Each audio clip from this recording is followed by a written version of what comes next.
اعوذ باللہ من الشیطان الرجیم، بسم اللہ الرحمن الرحیم۔ الحمدللہ، آیت نمبر 177 سورۃ البقرہ کی ہم نے اس کا فرسٹ پارٹ دیکھا تھا، ایمان۔ ٹھیک ہے، ایمانیات کو دیکھ لیا تھا ہم نے۔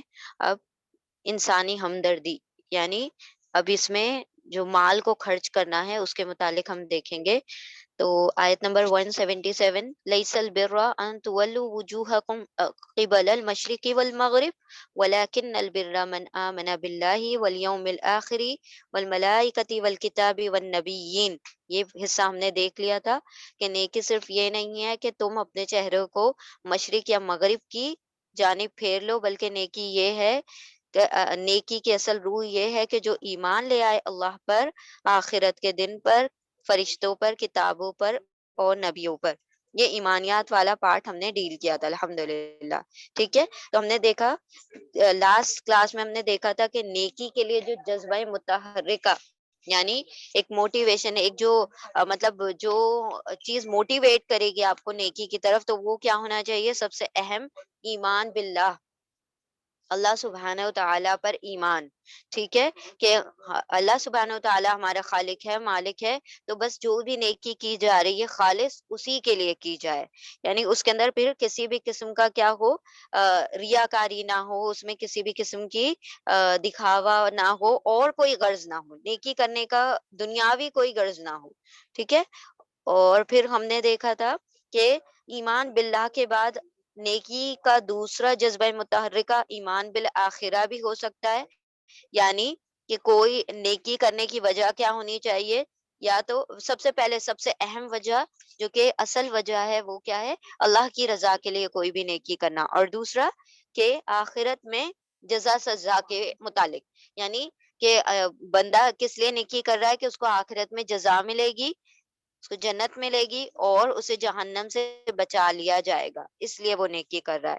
ٹھیک ہے، تو سورہ دہر، سورہ انسان بھی جس کو کہا جاتا ہے، تو اس کے اندر ایک آیت ہے، آیت نمبر 9، اس میں ہے انما نطعم لوجہ اللہ لا نرید منکم جزاء ولا شکورا۔ اب یہاں پر اس چیز کو بہت خوبصورتی سے اللہ سبحانہ و تعالیٰ نے اس آیت میں بیان کیا کہ ایمان باللہ والآخرہ، ایک انسان نیکی کرے تو وہ کس وجہ سے کرے؟ لوجہ اللہ، صرف اللہ کی رضا کے لیے، اللہ کے دیدار کی طلب کے لیے وہ نیکی کرے۔ اور پھر وہ جب اس آیت میں خیر کہا گیا کہ ہم آپ لوگوں کو اس لیے کھلاتے ہیں کہ ہمیں اللہ سبحانہ و تعالیٰ کی رضا اور اللہ کی خوشنودی چاہیے، اور ہم نہیں چاہتے تم سے کسی بھی قسم کا بدلہ، حتیٰ کہ ہمیں تم سے تھینکس تک نہیں چاہیے، ہمیں تم سے کوئی شکریہ کے کلمات بھی نہیں چاہیے۔ یعنی یہ نیکی کا سب سے ہائیسٹ جذبہ ہے کہ ایک بندہ بالکل بے لوس ہو کر، بغیر کسی ایکسپیکٹیشن کے ساتھ نیکی کرے، حتیٰ کہ وہ چاہے کہ سامنے والا مجھے تھینک یو تک نہ کہے، وہ شکریہ بھی نہ ادا کرے میرا، تو یہ خالص اللہ سبحانہ و تعالیٰ کے لیے نیکی کرنا ہے۔ اور ہم نے دیکھا تھا کہ نیکی تو کرنا ہے، پھر اس کے لیے اللہ سبحانہ و تعالیٰ نے پھر وہ جو تین کی کیٹیگری ہم نے دیکھی تھی، والکتاب والنبیین والملائکۃ والکتاب والنبیین، جو فرشتے ہیں وہ کتاب لے کر آتے ہیں نبیوں کی طرف، نبی کیا ہوں گے؟ ہمارے رول ماڈل، یعنی کہ نبی صلی اللہ علیہ وسلم اس نیکیاں کرنے میں کیا کریں گے؟ ہماری مطلب رہنمائی کریں گے، گائیڈنس ہیں ان کی طرف سے، وہ گائیڈ بن کر، وہ ہادی بن کر کھڑے ہوں گے کہ نیکی کرنے کا یہ ہے پیرامیٹر، یہ ہے، یعنی اس کا ہائٹ یہ ہوگی، اس کے اتنی اتنی حد تک نیکی کرنی ہے، مطلب اس میں بھی رہبانیت وغیرہ پھر اس میں سے نکال دی گئی نیکی میں، کہ انسان جذبے نیکی میں کیا کرے؟ دنیا کو چھوڑ کے جنگلوں میں نکل جائے، تو وہ ساری چیزوں سے روک دیا گیا۔ ٹھیک ہے، تو یہ ہم نے دیکھا تھا۔ اب ہم جو ہے دوسرے حصے کی طرف چلتے ہیں اس آیت کے، وہ کیا ہے؟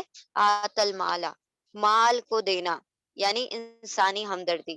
پہلے ہم اس کا میننگ دیکھ لیتے ہیں انشاءاللہ۔ وہ آت المالا، وہ اور آتا عطا کرے، مالا مال، اور دے مال، علی حبہ، اس کی محبت پر، اس کی محبت کے باوجود، کس کی؟ مال کی محبت ہونے کے باوجود وہ مال کس کو دے؟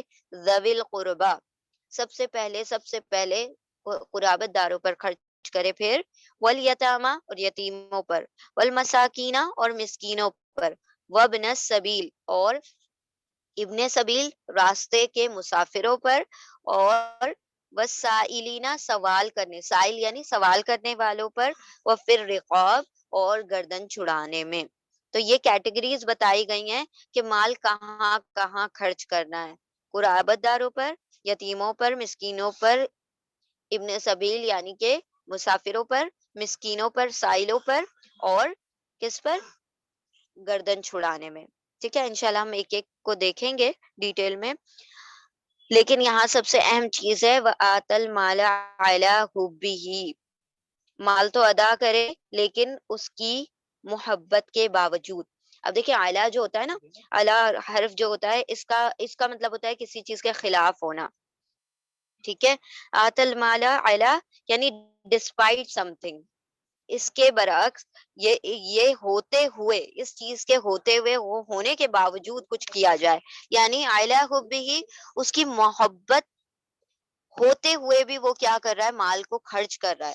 تو دیکھیں اللہ سبحانہ و تعالیٰ نے کہا مال کی محبت کے باوجود وہ ان لوگوں پر خرچ کرے. کچھ کیٹیگریز بتا دی گئی، ان لوگوں پر خرچ کرنا ہے، یہ انسانی ہمدردی کا مظہر ہے. ٹھیک ہے، اب انسان کی جو ہے نا سرشت میں، یعنی انسان کی فطرت میں مال کی محبت رکھ دی گئی ہے. لیکن اللہ سبحانہ و تعالیٰ کو پھر یہاں پر وہ جو نیکی کا ہے نا سیکنڈ لیول، یعنی پہلے تو ایمان لے آئے، پھر اس کے بعد جب مال خرچ کر رہا ہے تو پھر وہ مال کی اتنی محبت جو کہ فطرت میں رکھ دی گئی ہے، اس کے اندر بس گئی ہے، رچ گئی ہے، پھر بھی وہ مال کو خرچ کرے تو وہ نیکی کی طرف بڑھ رہا ہے. ٹھیک ہے، یہ ساری چیزیں کیا بتائی جا رہی ہیں کہ نیکی ہونے کے لیے کیا چیزیں لازمی ہیں، یعنی کہ یہ اگر نہ ہوا تو پھر وہ انسان نیکی کا دعویٰ نہ کرے اگر وہ اپنا مال نہ خرچ کر سکے، یعنی کہ پھر وہ جو نیکی کے دعوے ہیں وہ سارے کے سارے پھر کیا ہیں؟ جھوٹے ہیں. اب دیکھیں یہاں پر ہم نے دیکھا تھا کہ جو اسلام کے ارکان ہیں نا، پلرز آف اسلام، تو اس میں سب سے پہلے کیا ہے؟ شہادہ ہے نا، یعنی کہ جب ہم کلمہ پڑھتے ہیں اس کے بعد آتی ہے فوراً بعد نماز، جو کہ ہر مومن پر جس نے شہادہ کہی، جس نے بھی کلمہ پڑھ لیا اس پر فرض ہو جاتی ہے، اور پھر وہ پڑھنا لازمی ہے. یعنی جو بھی اس کے مطلب ارکان ہے، جو اس کے روح ہے، اس کے ساتھ اس کو ادا کرنا لازمی ہو گیا ہے. ٹھیک ہے، ہر اسلام لانے والے پر پھر ایمان کی سب سے وہ اہم شاخ پھر کیا ہے؟ نماز کا ادا کرنا، پھر زکوٰۃ ہے، پھر روزہ ہے، پھر حج ہے. ٹھیک ہے، یہ مطلب اس کی ترتیب ہے. لیکن یہاں پر دیکھیں جو نیکی کی یہاں پر جو ترتیب ہے، ہم قرآن کی یہ جو آیت نمبر 177 میں دیکھ رہے ہیں، تو اللہ سبحانہ و تعالیٰ نے ایمان کے فوراً بعد کس چیز کو لے آئے ہیں؟ مال کے خرچ کرنے کو، انسانی ہمدردی کو. یہاں پر عبادات بعد میں آ رہی ہے، نماز پڑھنا بعد میں آ رہا ہے، اور مطلب عبادت میں نماز اور دو چیزوں کا ذکر ہوا ہے، نماز ایز ویل ایز زکوٰۃ. ٹھیک ہے، یہ دو چیزیں عبادت میں لائی گئی ہیں، لیکن آفٹر دس تھنگ، کس کے بعد؟ مال کے خرچ کرنے کے بعد. تو یہاں پر اگر کوئی کہے کہ بھائی یہ تو غلط، نعوذ باللہ غلط نہیں، جو ہم کہہ رہے کہ ترتیب یہ الٹی کیوں کر دی گئی، مطلب اس کو اوپر سے نیچے کیوں کر دیا گیا، تو دیکھیں وہ جو ہم پڑھتے ہیں اسلام کے وہ ارکان جو ہیں وہ اس کی ترتیب ہے، لیکن یہاں پر نیکیوں کی ترتیب ہے.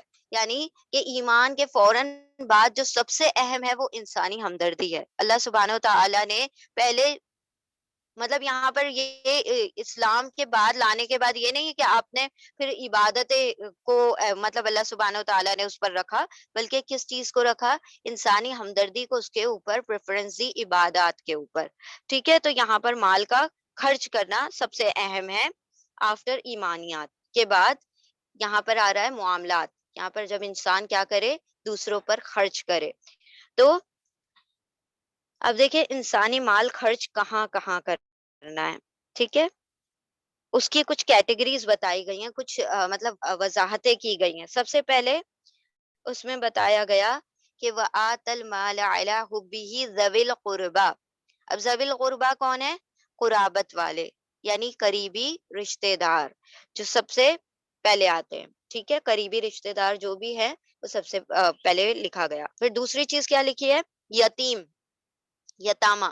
ابھی عربی میں نہیں، ایکچولی میں اسلامی طور پر شریعتاً یتیم ہم کسے کہتے ہیں؟ یتیم ہم جو اپنی لینگویج میں کہتے ہیں کسی کے بھی ماں باپ گزر جاتے ہیں اس کو یتیم کہا جاتا ہے، نہیں.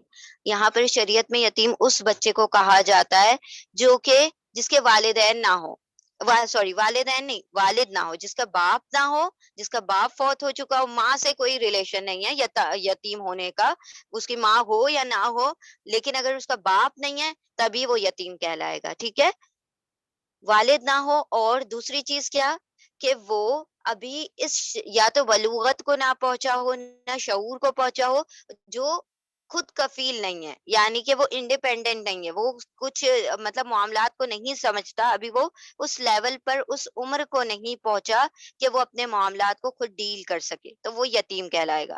ابھی 50-60 سال کا بوڑھا شخص کہے کہ میں یتیم ہوں، تو وہ یتیم نہیں ہے۔ شریعتاً یتیم وہ ہے جو بلوغت کو پہنچا نہ ہو اور ساتھ میں اس کا باپ نہ ہو، ٹھیک ہے؟ تو وہ یتیم ہے۔ پھر اس کے بعد تیسری چیز یہاں پر جن پر خرچ کرنے کو کہا گیا ہے وہ ہے مسکین۔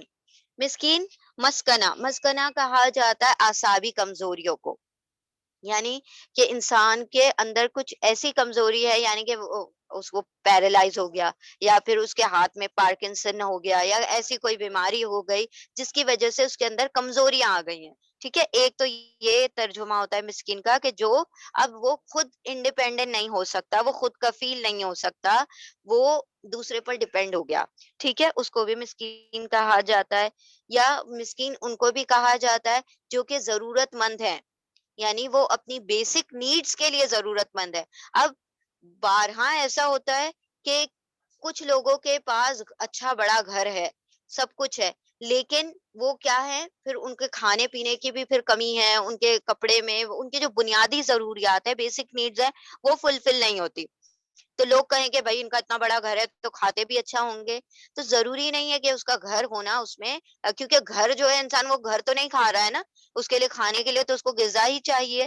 تو گھر ہو سکتا ہے اس کا باپ داداؤں کی پراپرٹی ہو، اس میں اس کو رہتا ہو۔ مسکین ایسے ضرورت مند کو کہا جاتا ہے جو کہ سوال نہیں کرتا لیکن وہ ہوتا ضرورت مند ہے، وہ کسی کے آگے ہاتھ نہیں پھیلاتا، ٹھیک ہے؟ تو یہ تیسری کیٹیگری ہے مسکین۔ پھر اس کے بعد کس پر خرچ کرنے کو کہا گیا؟ سائل۔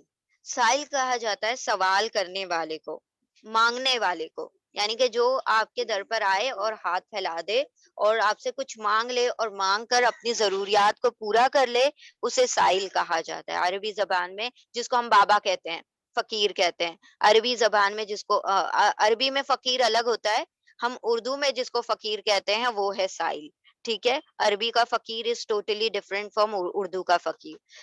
عربی میں اس کو سائل کہا جاتا ہے، مانگنے والا۔ اچھا، اب یہاں پر اللہ سبحانہ وتعالیٰ نے ایک قسم کی روک بھی لگائی ہے، جو سائل ہیں، مانگنے والے ہیں، ان پر کچھ روک لگا دی ہے، کیا کہ اللہ سبحانہ وتعالیٰ نے فرمایا کہ کسی کے آگے ہاتھ نہ پھیلاؤ، اور آپ صلی اللہ علیہ وسلم کی حدیث کا مفہوم ہے کہ اگر تمہارے حضرت عائشہ رضی اللہ تعالیٰ عنہا کو آپ صلی اللہ علیہ وسلم فرماتے کہ اگر تمہارے جوتے کا تسمہ بھی ٹوٹ جائے، یعنی کہ جو تمہاری شو لیسز ہیں وہ بھی ٹوٹ جاتی ہیں، تو اس کے لیے بھی تم اللہ سبحانہ وتعالیٰ کے لیے آگے آگے ہاتھ پھیلاؤ، یعنی کہ بندے کی محتاجی مت اختیار کرو، بندوں کے آگے ہاتھ نہ پھیلاؤ، اللہ کے آگے ہاتھ پھیلاؤ۔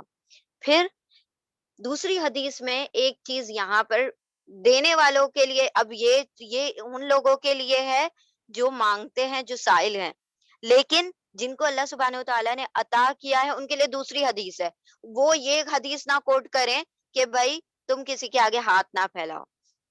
ان لوگوں کے لیے جن کو اللہ نے عطا کیا، ان کے لیے اللہ سبحانہ وتعالیٰ نے فرمایا، مطلب حدیث کا مفہوم ہے کہ کوئی مانگ لے تو دے دو۔ کیوں؟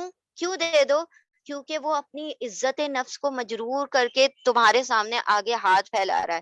انسان جب کسی کے آگے ہاتھ پھیلاتا ہے تو پھر اس کو اپنی جو عزت نفس ہوتی ہے، جو اس کی مطلب عزت ہوتی ہے، وہ اپنے عزت تمہارے آگے ہاتھ پھیلا رہا ہوتا ہے، تو پھر اللہ سبحانہ وتعالیٰ نے اگر عطا کیا ہے تو پھر دے دو۔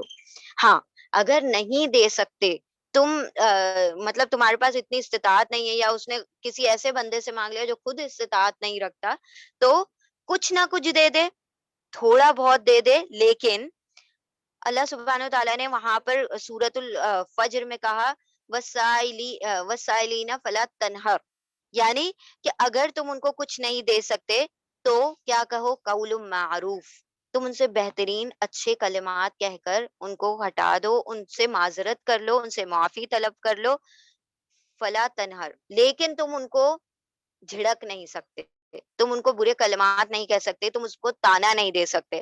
لوگ کیا کرتے ہیں، سائلوں کو تانے دیتے ہیں، ان سے جھڑکتے ہیں، ان کو دور کر دیتے ہیں اور ان سے برے کلمات سے بات کرتے ہیں۔ تو اللہ سبحانہ و تعالیٰ نے فرمایا کہ نہیں دے سکتے تو نہ دو، لیکن ان سے اچھے کلمات سے معذرت کر کے اور پھر ان کو جھڑکو نہ، ٹھیک ہے؟ تو دونوں کے لیے الگ مختلف احادیث ہیں کہ جن کو اللہ سبحانہ و تعالیٰ نے عطا کیا ہے، تو اگر کوئی تمہارے سامنے اپنا ہاتھ پھیلا دے تو اسے دے دو، اور ان لوگوں کو، مانگنے والوں کو کہا ہے کہ تم کسی کے آگے ہاتھ نہ پھیلاؤ، ٹھیک ہے؟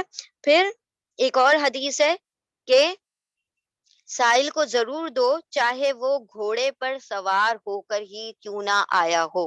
اب گھوڑا یہ اس دور کے متعلق ہے، کیونکہ گھوڑا جو ہوتا تھا، سمجھ لے کہ آج کے دور میں ایک کوئی برانڈیڈ کار کے مترادف ہو گیا، یعنی کہ کسی کے پاس ایک برانڈیڈ کار ہے اور وہ آ کے کوئی تم سے سوال کر رہا ہے، اور وہ اس دور میں وہ گھوڑے پر آ کر سوال کر رہا ہے، تو ہو سکتا ہے اس کو مطلب اندرونی معاملات کچھ ایسے ہو گئے ہوں، تو کار سے یا اس کے گھوڑے سے ہم جج نہیں کر سکتے کہ اس کے معاملات کیا ہیں اور وہ ہم سے سوال کر رہا ہے۔ تو اگر وہ گھڑ سوار بھی ہو، گھوڑے پر سوار ہو کر بھی آئے، تو اسے کچھ نہ کچھ دے دو، اور نہ دے سکو تو قول معروف، بہترین بات کہہ لو، والمغفرہ، یا پھر ایکسکیوز کر لو، معافی مانگ لو، اور ولا تنہر، اور انہیں جھڑکو نہیں، ٹھیک ہے؟ پھر آخری ہے پھر رقاب۔ رقاب رقبہ سے بنائیے، رقب کہا جاتا ہے گردن کو، ٹھیک ہے؟ گردن، اور پھر رقاب یعنی گردن کو چھڑانا۔ اب گردن کو چھڑانے کا مطلب یہ نہیں کوئی گردن کو چھڑا رہا، گردن کا چھڑانا مطلب کہ کوئی کسی بوجھ تلے پھنسا ہوا ہے، کسی کی گردن اٹکی ہوئی ہے کسی بوجھ اور ذمہ داری کی وجہ سے، ذمہ داری نہیں، ایکچولی کسی بوجھ کی وجہ سے۔ اب جیسے کہ پچھلے زمانے میں، اس دور میں ہوتا تھا، غلامی کا سسٹم ہوتا تھا، ٹھیک ہے؟ تو یہاں پر پھر رقاب خصوصاً اس وقت کے لیے تھا کہ لوگ غلامی سے لوگوں کو آزاد کراؤ۔ تو اس میں حضرت ابو بکر صدیق جو ہے خصوصاً، ان کا نام بہت زیادہ ہے کہ وہ کیسے کرتے تھے، بہت سارے غلاموں کو انہوں نے آزاد کروایا، اور لیکن ہم سب سے فیمس جو صحابی ہے جن کو ہم جانتے ہیں، تو انہوں نے حضرت بلال رضی اللہ تعالیٰ عنہ کو کیا کیا تھا، آزاد کروایا تھا۔ تو یہ جو چیز ہے نا، پھر رقاب، گردنوں کے چھڑانے میں، لوگوں کو آزاد کرنے میں، ان کی کیا کرو، ہیلپ کرو، مدد کرو، اپنے مالوں کو خرچ کرو۔ اب آج کے دور میں تو غلامی نہیں ہوتی، غلام نہیں ہوتے، تو پھر کیا کیا جائے کہ کسی کی جیسے ضمانتیں وغیرہ ہیں، اگر کوئی بے قصور جیل میں پڑا ہے تو اس کے اوپر مال خرچ کر دیا جائے اور اس کی ضمانت لے لی جائے۔ یا پھر دوسری چیز کیا ہے کہ کسی کا قرض ہے، اگر وہ بہت بھاری بھرکم قرض میں ڈوب گیا ہے، اور پھر وہ اپنا اصل بھی نہیں، مطلب وہ دے نہیں پا رہا، اس چیز کو چکا نہیں پا رہا ہے، اس کی وجہ سے اس کے گھر کے حالات، جو معاشی حالات ہیں، وہ درست نہیں ہو پا رہے ہیں، تو اس کا قرض ادا کرنے میں اس کی ہیلپ کر دو، ٹھیک ہے؟ یا تو ایسا کر دیا جائے کہ اس کا کوئی ماہانہ خرچہ باندھ دیا جائے کہ بھائی تم مہینے مہینے اگر تم اپنا خرچ مطلب قرض ادا کر رہے ہو تو اس کا قرض ادا کرنے میں مدد کر دی جائے، یا پورا ایک لمسم، یعنی کہ پوری ایک اچھی خاصی اماؤنٹ دے کر اس کا پورا قرض ادا کروا دیا جائے، ٹھیک ہے؟ پھر اور چیزیں ایسی ہیں گردن چھڑانے میں، کسی کا قرض ادا کروا دینا، کسی کے مطلب یہ ساری چیزیں، مطلب خصوصاً اس میں ضمانت وغیرہ آج کے دور میں آ جائیں گی، ٹھیک ہے؟ تو گردن چھڑانے کے لیے مال کو خرچ کر دینا۔ اب یہ ساری کیٹیگری بتائی گئی ہیں کہ کہاں کہاں مال خرچ کرنا ہے۔ سب سے پہلے یہاں پر کیا ہے، پھر ذوی القربى والیتامى والمساکین وابن السبیل وفی الرقاب۔ تو یہ سارے ٹرمز آپ لوگوں کو ہوپ فلی کلیئر ہو گئی ہوں گی کہ قریبی رشتہ داروں کو، یتیموں کو، مسکینوں کو، مسافروں کو، مانگنے والے سائلوں کو، اور پھر رقاب، گردن چھڑانے میں اپنے مالوں کو خرچ کرو۔ اب یہاں پر دیکھیں کہ نیکی کی جو روح ہے، جو نیکی کی اصل روح ہے، وہ ہے ایمان باللہ والآخرہ، اللہ سبحانہ و تعالیٰ کی ذات پر ایمان لے کر آنا۔ اور پھر ایمان والی جو چیز ہم نے الحمدللہ پچھلی اس میں پڑھ لی تھی کہ ایمان کس طریقے سے لانا ہے، ٹھیک ہے؟ اللہ پر ایمان اور آخرت پر ایمان، یہ نیکی کی اصل روح ہے۔ پھر نیکی کے لیے ماڈل نبی صلی اللہ علیہ وسلم ہے، رسالت کا پہلو آ گیا۔ پھر تیسری چیز کیا، نیکی کے جذبے کو اب ظاہر کیسے کیا جائے. ظاہر مطلب ریاکاری والی اور شو آف والی بات نہیں، یعنی کہ اب تم نیکی کا دعویٰ تو کر رہے ہو، تو اب اس کو اللہ سبحانہ و تعالیٰ کو بتاؤ تو صحیح کہ تم کیسے اس چیز کو ظاہر کرو گے. یعنی بندوں کے دکھانے کی بات نہیں رہی ہے، اللہ سبحانہ و تعالیٰ کو دکھاؤ کہ تم نے یہ جو نیکی، یہ جو عمل ہے، یہ جو ایمان ہے جو تمہارے دل میں اترا ہے، اللہ سبحانہ و تعالیٰ اور آخرت پر ایمان لائے ہو، اور تم نے اپنے نبی صلی اللہ علیہ وسلم کو اپنا ماڈل مانا ہے، تو اب نیکی کو دکھاؤ اپنے رب کو کہ کیسے کرو گے. تو اس کے لیے جو سب سے اہم چیز بتا دی گئی وہ ہے انسانی ہمدردی، یعنی مال کی محبت کے باوجود لوگوں پر مال کو خرچ کرنا. اب یہاں پر جو ہے نا، مال کی محبت کے باوجود مال کو خرچ کرنا، اس کے متعلق ایک دو حدیث بھی ہیں. کہ ایک حدیث کا مفہوم ہے کہ جو شخص دل کی نرمی سے محروم کر دیا ہو گیا، وہ کل خیر سے محروم ہو گیا. اب دل کی نرمی کا کیا معاملہ آیا؟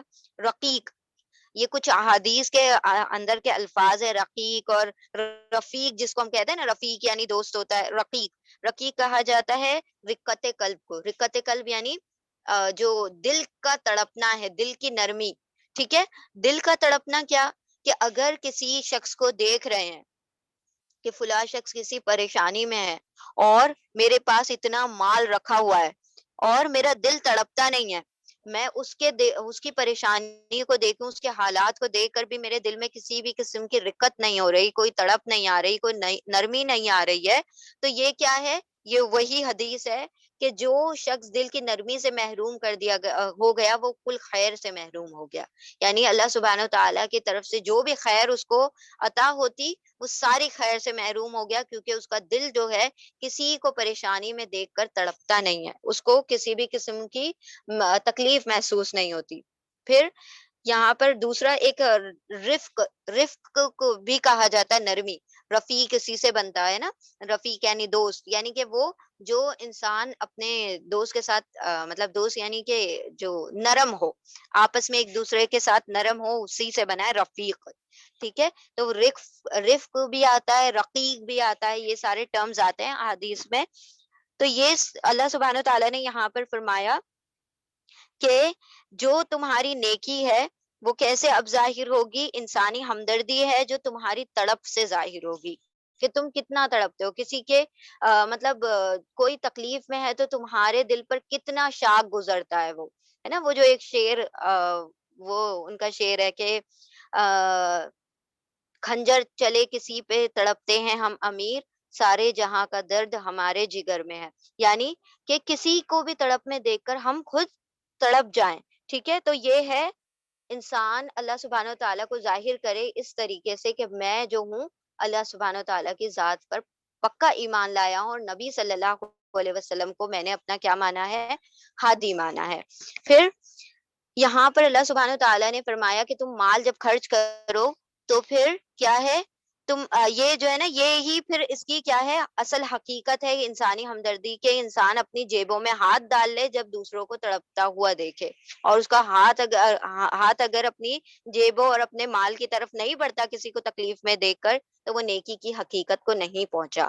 اور نیکی کی حقیقت کو پہنچنے کے لیے ایک اور آیت ہے، آیت نمبر 292 میں، سورہ نمبر 3، سورہ آل عمران کی آیت نمبر 92 ہے، لن تنالوا البر حتى تنفقوا مما تحبون.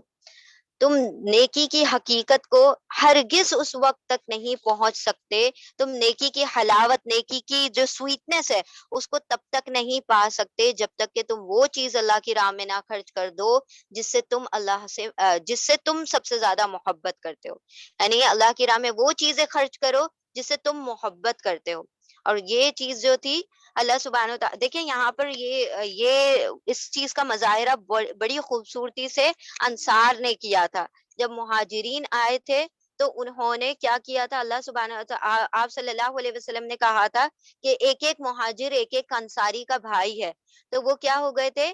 ایک سب کی پیرنگ کر دی گئی کہ ایک مہاجر ایک انصار، ایک مہاجر ایک انصار، دونوں کیا ہیں؟ بھائی بھائی ہیں. تو ان لوگوں نے کیا کیا تھا؟ وہ انصار جو مدینہ میں رہنے والے تھے، مہاجر جو تھے مکہ سے ہجرت کر کے یعنی مائگریٹ ہو کر آئے تھے یہاں پر، جب مکہ والوں نے ان کو نکال دیا تھا، تو انصار کو جب کہا گیا یہ تمہارے بھائی ہیں، تو ان کے پاس جو جو چیزیں دو دو تھی انہوں نے ایک ایک مہاجرین کو عطا کر دی.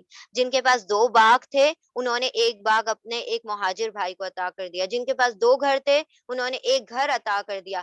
حتیٰ کہ انہوں نے یہ مطلب اس چیز کی اس بلندی پر پہنچ گئے کہ جس شخص کے پاس 2 بیویاں تھیں انہوں نے ایک ایک بیوی سے طلاق لے کر ایک ایک مہاجر سے نکاح کروایا. تو سوچیں یہ تھا ان کا جذبہ متحرکہ، وہ موٹیویشن کہ تم جب تک اللہ کی راہ میں محبوب ترین چیز نہ خرچ کر دو گے تب تک تم نیکی کی حقیقت کو پہنچ ہی نہیں سکتے. ٹھیک ہے، تو اللہ سبحانہ و تعالیٰ نے یہاں پر اس چیز کا بیان کیا ہے.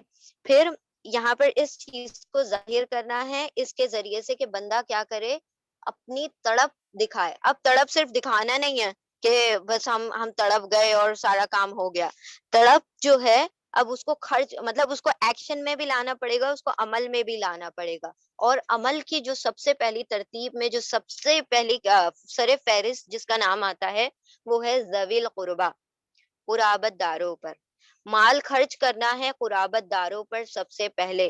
اب یہ چیز کیوں اس چیز کو سب سے پہلے رکھ دیا گیا؟ دیکھیں کہ اللہ سبحانہ وتعالیٰ نے یہ جو ترتیب میں رکھی ہے نا یہاں پر، کہ ایک شخص ہے جس کے گھر میں جو گھر والے ہیں وہ تڑپ رہے ہیں، ان کو تو صحیح سے اس کی وہ مال کے کوئی چیز نہیں پہنچتی، اور پھر وہ مسجدیں تعمیر کر رہا ہے اور وہ پھر جو ہے لوگوں کو مسافروں کو کھلا رہا ہے اور گھر والے تڑپ رہے ہیں. تو یہ چیز نہیں ہے. اللہ سبحانہ وتعالیٰ نے یہاں پر فرمایا ذوی القربہ، سب سے پہلے تم نے اپنا مال خرچ کرنا ہے اپنے رشتہ داروں پر. کیونکہ رشتہ داری میں خرچ کرنے میں کیا ہوتا ہے، 2 اجر ہیں. ایک تو یہ ہے کہ آپ کو مال خرچ کرنے کا اجر ملے گا، دوسرا یہ ہے کہ آپ صلہ رحمی کر رہے ہیں، اور اللہ سبحانہ وتعالیٰ نے صلہ رحمی کا بہت اونچا مقام بتایا ہے. اس کا اجر دنیا اور آخرت دونوں جگہ پر ملتا ہے. ٹھیک ہے، تو یہاں پر سب سے پہلے ہمدردی کے حقدار ہیں. یعنی کون سی ہمدردی؟ کہ اپنا مال جب خرچ کیا جائے تو اپنے قریبی رشتہ داروں پر خرچ کیا جائے.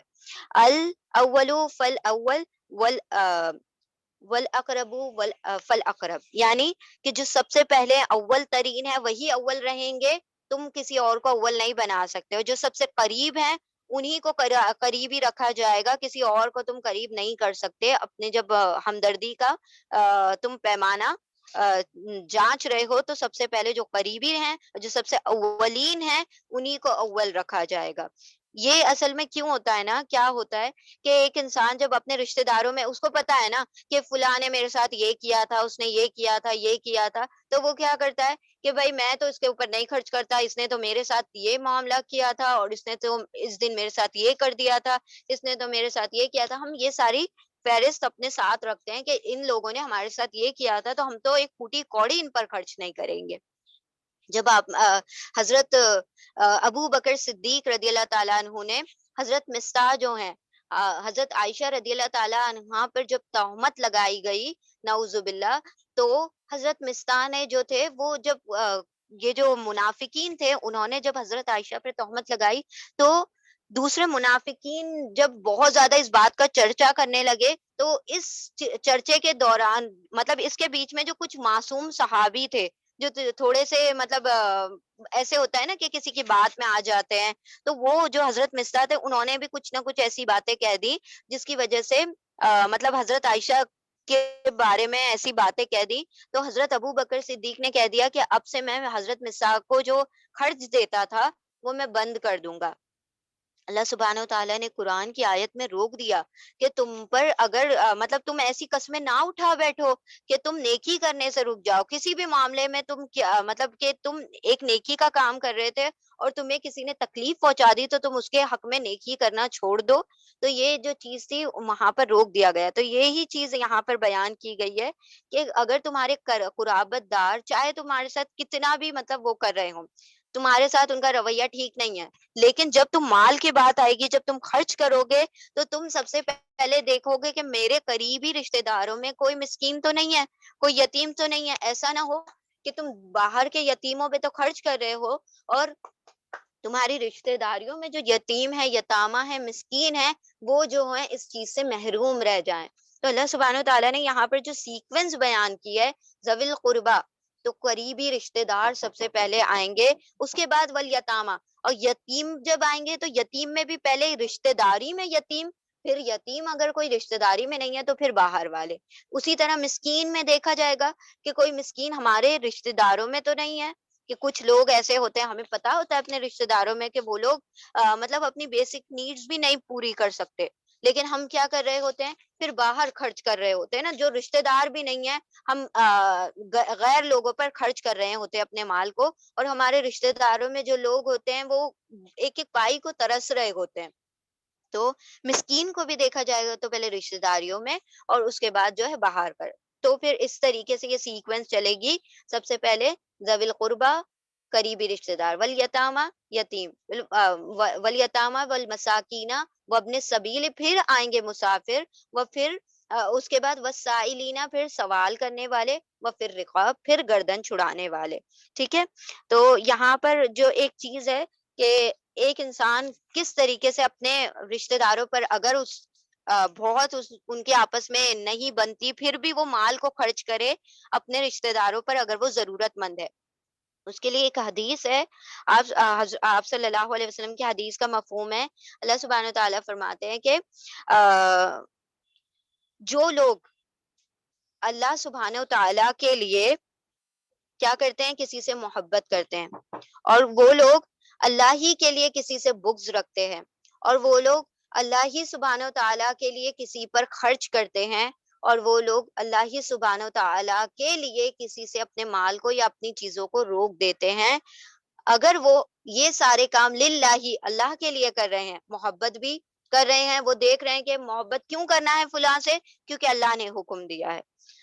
فلاں سے بغض کیوں رکھنا ہے، کیونکہ اللہ سے وہ بغض رکھتا ہے. اللہ سبحانہ و تعالیٰ کا کیا ہے، وہ دشمن ہے، مشرک ہے. ہمیں روک دیا گیا کہ مشرکوں سے دوستی نہ کرو، تو ہم کیا کریں گے، کیا اللہ نے منع کیا تو میں رک گیا، میں نے مشرکوں سے دوستی نہیں کرنی. پھر اللہ کے لیے عطا کرتا ہے، اور اللہ ہی کی وجہ سے اللہ ہی کے لیے کیا کرتا ہے، کسی سے مال کو روکتا ہے. تو پھر یہ کیا ہو گیا، وہ شخص کیا ہوگا کہ اس کا عطا کرنا، اس کی محبت، اس کا بغض، اس کا عطا کرنا اور اس کا روکنا اللہ کے لیے ہے. تو اس نے ایمان کی تکمیل کر لی. تکمیل یعنی ہی کمپلیٹڈ ہز فیتھ، اس نے اپنے ایمان کو مکمل کر لیا. یعنی کہ ایک انسان کا ایمان مکمل ہونا کتنی بڑی بات ہوتی ہے، جب ہوگا یہ، جب یہ سارا معاملہ للہ ہی ہوگا، یعنی اللہ ہی کے لیے اس نے اپنے مال کو خرچ کیا، اس سے روکا. تو اگر بندہ یہ سوچے کہ میں فلاں رشتے دار پر نہیں خرچ کروں گا، کیوں، کیونکہ اس نے میرے ساتھ یہ جھگڑا کیا تھا اور یہ فساد کیا تھا، اور اس نے میرے اوپر یہ الزام لگایا تھا اور میرے ساتھ یہ کیا تھا، تو یہ چیز کے لیے میں رک گئی، ہے نا، کہ میں نے اس پر مال نہیں خرچ کیا. لیکن اگر کوئی بندہ یہ سوچے کہ للہ، اللہ کے لیے کسی پر مال خرچ کرنا، اللہ سبحانہ و تعالیٰ فرما رہے ہیں کہ تم اپنے قریبی رشتے داروں پر سب سے پہلے خرچ کرو. تو اگر ہم اس آیت کو اپنے سامنے رکھیں تو یہ تو اللہ کا حکم ہے. اور للہ کب ہوگا، جب اللہ کے اس حکم کو مان کر اپنے مال کو اپنے رشتے داروں پر خرچ کر دیا جائے گا. تو یہ کیا ہو گیا کہ اللہ کے لیے اس نے سارا کچھ کیا، تو اس نے اپنے ایمان کی تکمیل کر لی. ٹھیک ہے. تو سب سے پہلے قرابت دار، پھر اس کے بعد آتے ہیں یتیم، اس کے بعد مسکین، اس کے بعد آئیں گے جو سائلین یعنی سوال کرنے والے، اور اس کے بعد پھر رقاب، گردن چھڑانے میں. ٹھیک ہے. تو یہ ساری چیز ہو گئی. اب دیکھیں ایک جو اصل یہاں پر ہم اس کو وائنڈ اپ کرتے ہیں ایک چھوٹی سی واقعے کے ساتھ، کہ نیکی کی جو اصل روح ہے وہ تو ایمان پر ہے، اللہ سبحانہ و تعالیٰ کی ذات پر ہے، کہ کوئی بھی جو کام کیا جا رہا ہے، جو بھی نیکی کی جا رہی ہے، چاہے وہ مال کا خرچ کرنا ہو، وہ بھی للہ ہی ہو رہا ہے، اللہ کے ذات کے لیے ہو رہا ہے، اللہ کی خوشنودی، اللہ کی رضا کے لیے ہو رہا ہے. اب یہ جو چیز ہے کہ اللہ کی خوشنودی اور رضا کتنی اہم ہے، اس کے لیے ایک چھوٹا سا ایک واقعہ ہے حضرت علی رضی اللہ تعالیٰ عنہ کا، کہ ایک مرتبہ حضرت علی رضی اللہ تعالیٰ عنہ باقاعدہ ان کی جنگ ہو رہی تھی، اور کسی شخص کو مطلب ان سے باقاعدہ جنگ کرتے کرتے انہوں نے، حضرت علی نے اس کو پوری طرح سے اپنے قابو میں لے لیا. جو سامنے والا دشمن تھا اس کو قابو میں لے لیا، اور جیسے ہی اس کو قابو میں لیا اور اس کے پیٹ پر بیٹھ بھی گئے، اور اس کے مطلب پیٹ میں چھرا خنجر گھونپنے والے تھے. تو جیسے ہی وہ خنجر ڈالنے والے تھے اس کے سینے میں، تو اس شخص نے کیا کیا کہ اب کچھ نہیں کر سکتا، وہ تو پوری طرح سے کیا ہو گیا تھا، ہیلپ لیس ہو گیا، اب میں کچھ نہیں کر سکتا، تو اس نے دشمن نے کیا کیا، حضرت علی رضی اللہ تعالیٰ عنہ کے چہرے پر تھوک دیا۔ اب جیسے ہی حضرت علی رضی اللہ تعالیٰ عنہ کے چہرے پر تھوکا، تو حضرت علی رضی اللہ تعالیٰ عنہ وہاں سے اٹھ کے کھڑے ہو گئے، مطلب فوراً کیا کیا، روک دیا اپنے آپ کو، اور روکنے کے بعد کیا کرتے ہیں کہ ہٹ جاتے ہیں۔ اب وہ شخص کیا ہوا، وہ حیران رہ گیا کہ بھائی یہ کیا معاملہ ہوا، میں تو پورا ان کے شکنجے میں پوری طرح سے قبضے میں آ چکا تھا اور بس میری جان ہی لینے والے تھے، تو یہ انہوں نے یہ کیا معاملہ کیا۔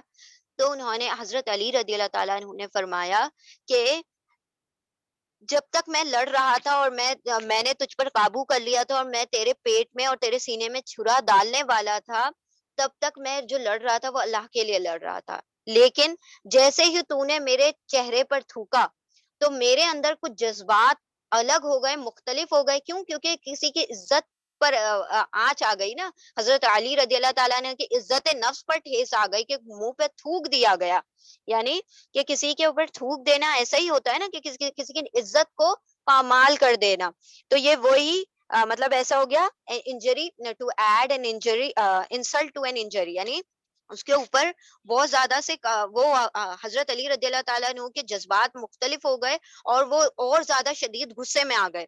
تو پھر اچانک سے جب غصہ آیا تو انہوں نے اپنے آپ کو کنٹرول کیا، اپنے ایموشنز کو، اور اس کے اوپر سے ہٹ کے کھڑے ہو گئے اور فرمایا کہ اگر میں ابھی تجھے قتل کر دیتا، تو نے جب میرے چہرے پر تھوکا، تو یہ میں اپنے لیے قتل کر رہا ہوتا، یعنی کہ اس میں میری پرسنل غرض آ گئی، یعنی کہ میں نے اپنے ذاتی مفاد کے لیے تجھے قتل کر لیا ہوتا، لیکن میں ایسا نہیں چاہتا کہ میں اپنی ذاتی اور اپنی خودی کے لیے کسی کو قتل کروں۔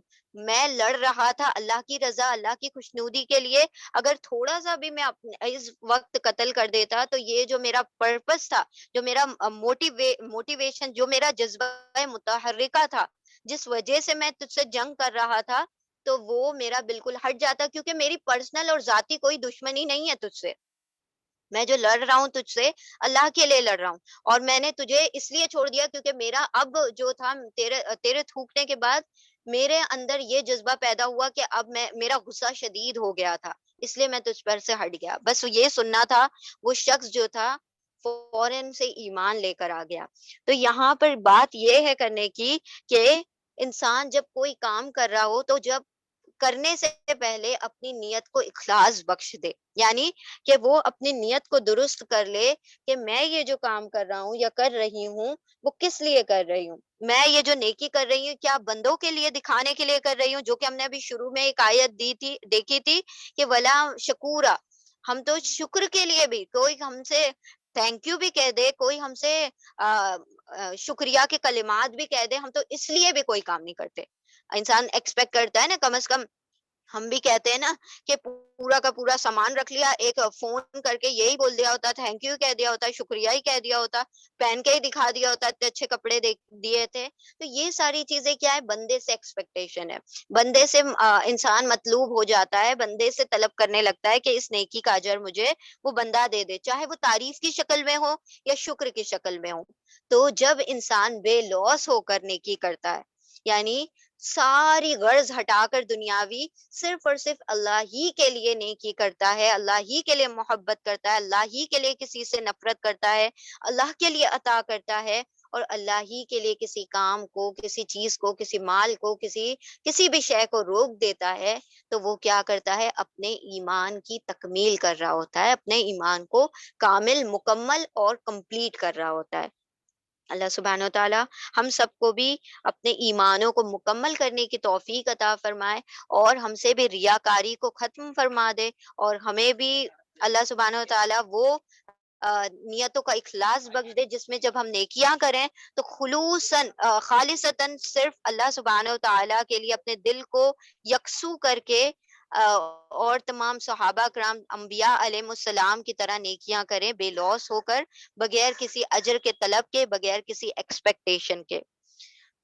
الحمدللہ یہاں پر جو سیکنڈ پارٹ تھا وہ مکمل ہوتا ہے۔ پہلے ہم نے ایمانیات دیکھا تھا کہ ہم کس طرح سے اللہ سبحانہ و تعالیٰ اور آخرت پر ایمان لائیں، اور پھر اس کے بعد تمام فرشتوں پر ایک بھی فرشتوں کا نگیشن کیا ہے؟ اللہ سبحانہ و تعالیٰ کے ذات کا کیا ہے؟ انکار ہے، کیونکہ اللہ نے کہا تمام فرشتوں پر، پھر تمام کتابوں پر اور تمام نبیوں پر ایمان لانا، اس کے بعد مال کو عطا کرنا، اس کی محبت ہونے کے باوجود، مال کی محبت جو کہ رچ بسی ہوئی ہے، اور آپ صلی اللہ علیہ وسلم نے مطلب فرمایا، اپنی ایک حدیث کے مفہوم میں فرمایا کہ ہر امت کا ایک فتنہ ہوتا ہے، ہر امت کی ایک آزمائش کی سب سے بڑا ایک پیمانہ ہوتا ہے، اور میری امت کا جو فتنہ ہے، میری امت کا جو آزمائش کا پیمانہ وہ مال ہے۔ تو ہمیں خصوصاً جب ہم مال خرچ کر رہے ہوں تو ہمیں اپنی خصوصاً خالص طور پر اپنی نیتوں کو اللہ سبحانہ و تعالیٰ کی خوشنودی کے لیے اس چیز کو کیا کر لینا ہے، اپنے ذہنوں کو تیار کرنا ہے، اور اپنے آپ کو کیا کرنا ہے، اس چیز کو اپنے دل میں بٹھانا ہے۔ ہم جو رہے ہیں وہ صرف اور صرف اللہ کی ذات، اللہ کی خوشنودی، لِوَجْهِ اللہ، اللہ کے دیدار کے لیے کر رہے ہیں۔ ہم چاہتے ہیں کہ جنت میں ہمیں اللہ کا دیدار نصیب ہو، تو ہم اسی لیے اللہ سبحانہ و تعالیٰ کی دیدار کے لیے، اللہ کی رضا کے لیے، کہ اللہ ہم سے راضی رہے، رضی اللہ عنہ ورضوا عنہا کر کے ہمیں پکارا جائے کہ وہ ان سے راضی، اور اللہ سبحانہ و تعالیٰ یعنی اپنے ان بندوں سے راضی، اور وہ بندے بھی اللہ سے راضی۔ تو اس طریقے سے اللہ سبحانہ و تعالیٰ ہمیں بھی رضی اللہ عنہ ورضوا عنہ میں شامل فرمائے۔ وآخر دعوانا ان الحمد للہ رب العالمین۔ سبحان اللہ وبحمدہ، سبحانک اللہم وبحمدک، نشہد ان لا الہ الا انت، نستغفرک ونتوب الیک، سبحان ربک رب العزت عما یصفون، وسلام علی المرسلین، والحمد للہ رب العالمین، برحمتک یا ارحم الراحمین۔ بارک اللہ لی ولکم بالقرآن العظیم، ونفعنی وإیاکم بذکر وآیات الحکیم۔ جزاکم اللہ خیرا کثیرا۔